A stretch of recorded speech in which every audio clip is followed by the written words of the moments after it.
भाजपा नेता और झारखंड के पूर्व मुख्यमंत्री रघुवर दास ने बीजेपी प्रदेश कार्यालय में पेशा कानून को लेकर अपनी बात रखी। उन्होंने कहा कि राज्य की वर्तमान सरकार आदिवासियों के हक की अनदेखी और अब तक पेशा कानून लागू नहीं करने की कोई ठोस पहल नहीं की गई है। सबसे पहले मैं आप सभी प्रेस के साथियों का इस प्रेस वार्ता में हार्दिक अभिनंदन करता हूं, स्वागत करता हूं। इस प्रेस कॉन्फ्रेंस में हमारे साथ मीडिया विभाग के प्रमुख श्री सुखविजन पाठक जी, प्रदेश के प्रवक्ता रमाकांत महतो जी और आप सभी प्रेस के साथियों,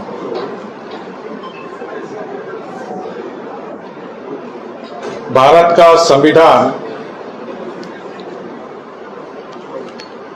आदिवासियों, दलितों, पिछड़ों, शोषितों और वंचितों को संवैधानिक अधिकार दिया है और उस अधिकार का पालन करना सरकार का कर्तव्य होता है। लेकिन वर्तमान में जो झारखंड की सरकार है,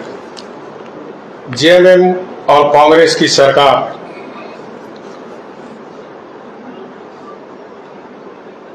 जो राज्य में भाजपा सरकार में 2019 में पेशा कानून का प्रारूप बन चुका था और विभागों को मंतव्य के लिए सभी विभागों को भेजा गया था। इस बार इस बीच सरकार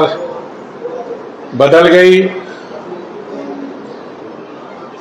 और वर्तमान में जो झारखंड सरकार है, 2023 में फिर पेशा कानून को अधिसूचित किया, विभागों को मंतव्य के लिए भेजा गया और विभिन्न सामाजिक संगठनों से राय विचार भी लिया गया और 2024 में सभी मंतव्य आने के बाद झारखंड नियमावली प्रारूप विधि विभाग को मंतव्य के लिए भेजा गया और तब से ये सरकार इस मामला को लटकाने और भटकाने में लगी।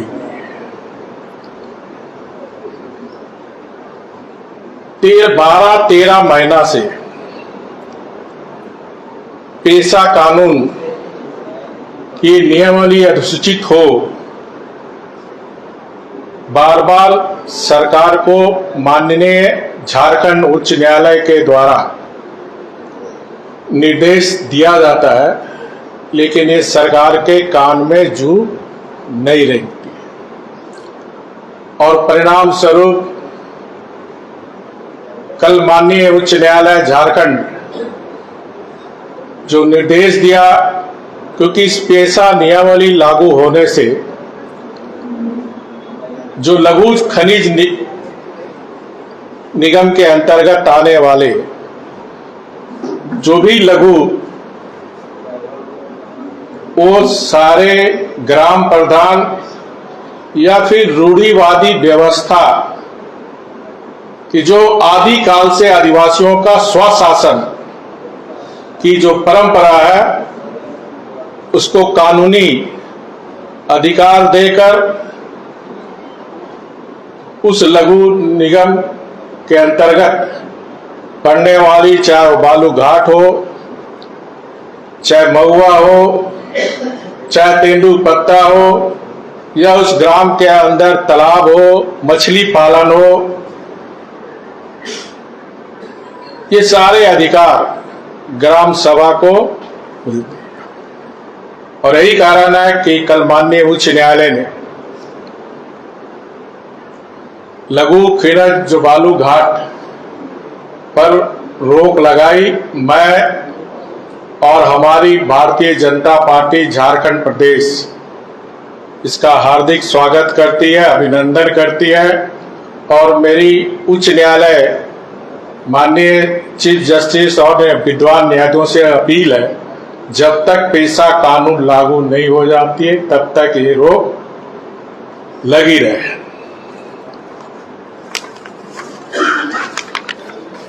पेशा कानून नहीं लागू करने का सरकार की जो मंशा है,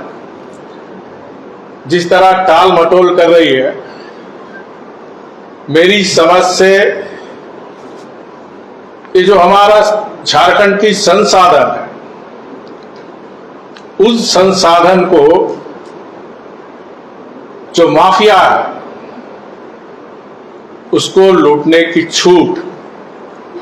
और आप सब मीडिया के साथी, चाहे प्रिंटिंग मीडिया हो चाहे इलेक्ट्रॉनिक मीडिया के साथी, लगातार आप दिखाते हैं कि किस प्रकार अवैध बालू का धंधा पूरे राज्य में, किसी एक जिले में नहीं, पूरे राज्य में अवैध बालू का धंधा चल रहा है। और ये पेशा नियमावली लागू होने से लघु खनिज तथा बालू घाट इत्यादि की नीलामी शेड्यूल जिले में, ये जो हमारे ग्राम प्रधान या जनजाति प्रमुख को मिलता, उसका महत्वपूर्ण अधिकार से वंचित कर कांग्रेस जेएमएम की सरकार विगत 6 सालों से बालू घाट का दोहन किया जा रहा है। राज्य की हजारों करोड़ रुपया क्षति पहुंचाई गई और बालू सिंडिकेट बिचौलियों ने मजा लिया तथा राज्य के जो झारखंड मुक्ति मोर्चा और कांग्रेस के नेताओं के जेब गर्म हुए।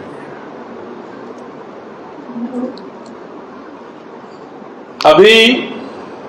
मामला में न्यायालय में होने के बावजूद भी न्यायालय के आदेश की अवहेलना करते हुए बालू घाट के नीलामी के लिए विज्ञापन निकालकर 2,000-3,000 करोड़ के राजस्व का लक्ष्य निर्धारित किया है। ये मैं आपके समाचार पत्र और मीडिया में जो बातें राज्य सरकार के द्वारा आई थी, उस बात को मैं आपको बताना चाहता हूं, ताकि पेशा नियमावली लागू ना कर अपने चाहते बालू सिंडिकेट को दिया जाए।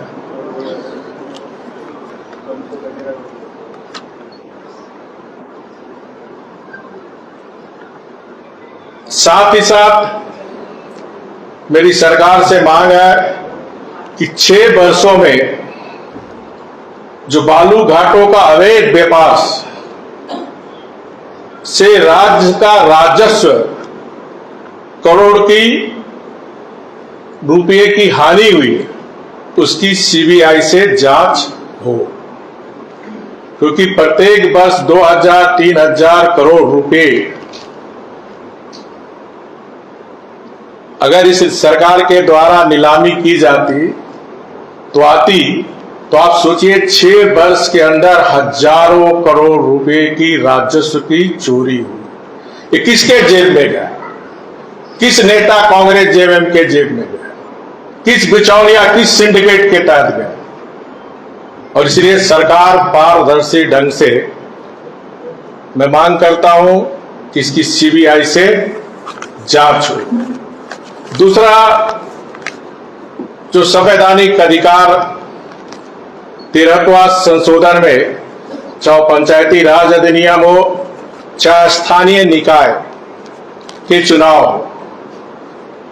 लगातार राज्य सरकार, चाहे पेशा नियमावली हो चाहे स्थानीय निकाय के चुनाव कराने और उनके अधिकार देने में कोई रुचि नहीं है। अगर स्थानीय निकाय के चुनाव होते तो शहरों का विकास होता, पेशा कानून लागू होता तो गांव का सर्वांगीण विकास होगा। मैं सरकार में शामिल एक क्षेत्रीय पार्टी का पालकी ढोने वाले कांग्रेस पार्टी और इसके शहजादे राहुल गांधी से झारखंड की जनता पूछना चाहती है, आप संविधान की रक्षा करने के नाम पर जनता को गुमराह करने का काम कर रहे हैं